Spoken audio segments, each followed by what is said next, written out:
बांधवांनो, जय मल्हार. आपण मुंबईला जाणार.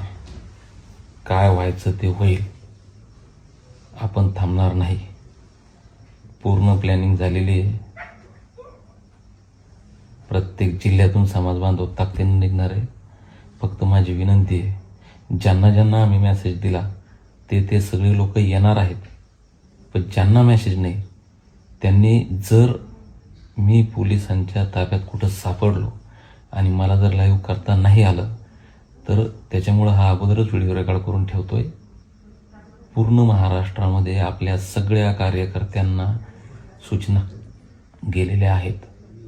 आपल्या सर्व लढवय्या मल्हार मावळ्यांना सूचना गेलेल्या आहेत. महाराष्ट्रातल्या प्रत्येक जिल्ह्यातून आमच्या जे विश्वासातले बांधव होते त्यांच्यापर्यंत आम्ही मेसेज दिलेला आहे. ऑलरेडी यंत्रणा दुपारपासून कामाला लागलेली आहे. उद्या आपण निघणार. सकाळी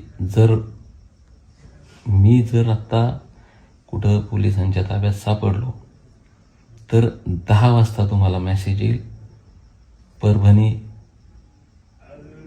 गंगाखेड, पाथरी, माजलगाव, गेवराई या भागातून सगळा मोठ्या प्रमाणामध्ये फोर्स असणार आहे. मी जर त्यात नसलो तरी मुंबईला जाऊन धडका.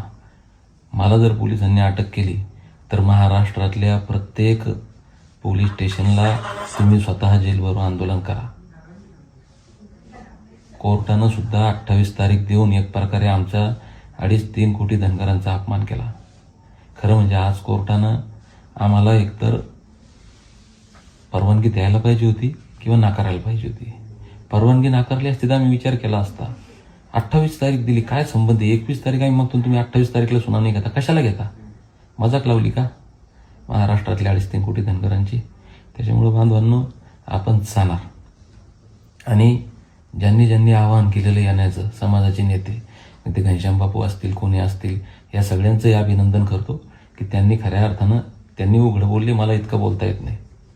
त्यांनी समाजाला आवाहन केलं, समाजाला बळ दिलं. मी नसलो तरी घनश्याम बापू तिथं असतील. आणि घनश्याम बापू म्हणजेच दीपक बोराडे. आणि मी तर म्हणतो प्रत्येक व्यक्ती दीपक बोराडे. काही फरक पडत नाही. नेता कोण हे महत्त्वाचं नाही. कोण तुमच्या पुढे ते महत्त्वाचं नाही.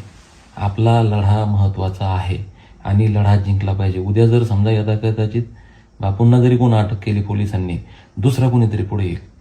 किती लोकांना अटक करणार आहे पोलीस? करू द्या कोणाला अटक करायचं, पण जितक्या लोकांना आझाद मैदानात घुसता येईल तितक्या लोकांनी घुसावं. ट्रेनने या, विमानाने या, बसने या, गाडीने या, पायी या, कसेही या. मुंबईमध्ये या.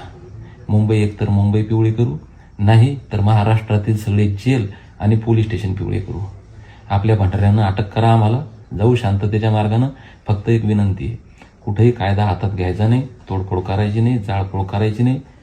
सामान्य जनतेला त्रास होईल असं कोणतंच काम करायचं नाही. फक्त आपलं ठरलंय ना मुंबई पिवळी करायची, एकतर मुंबई पिवळी करू, नाही तर पोलीस स्टेशन आणि जेल आमच्या अटकेनं पिवळे करू. एकाही मल्हार मावळ्यानं, आईल्या मायच्या लेकीनं घरी राहू नका. ज्यांना ज्यांना शक्य आहे त्या सर्वांनी मैदानात या. होऊन जाऊ द्या आरपारची लढाई, शेवटची लढाई. थांबायचं नाही.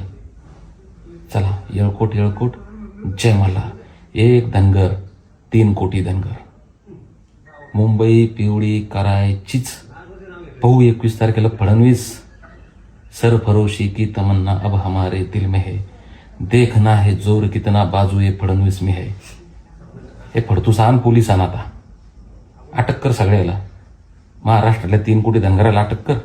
कर्फ्यू लावतो. जालन्यात कुठं कुठं लावतो कर्फ्यू? आता लावतो, कुठं कुठं लावतो कर्फ्यू. तर चला भावांनो, निघा बाहेर. मी अटक झालो तरी तुम्ही सगळ्यांनी अटक व्हायचंय. आपली धनगरांची ताकद दाखवायची. थांबायचं नाही.